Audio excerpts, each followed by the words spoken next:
Bakit matagal mag-settle down ang mga lalaki kaysa sa mga babae?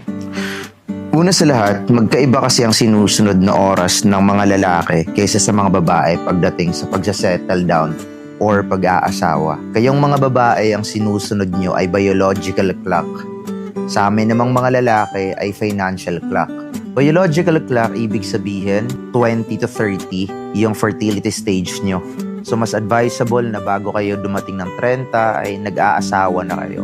Kasi kapag lumagpas kayo ng 30 at hindi pa kayo nag-asawa, nagdi-decline din yung fertility stage nyo. O lumiliit yung tsansa na magkaanak kayo. At saka yung prime years din kasi ng mga babae ay nasa edad 16 to 25. Ibig sabihin, yan yung mga panahon na sobrang blooming nyo, na sobrang physically attractive nyo, maraming maghahabol sa inyo mga lalaki kahit wala pa kayong pera. On the other hand, kami namang mga lalaki, yung prime years namin ay nasa edad 30 to 40 years old eh. Kasi sa mga panahon na yan, dyan pa lang kami nagkakaroon ng financial freedom or nagiging financially stable.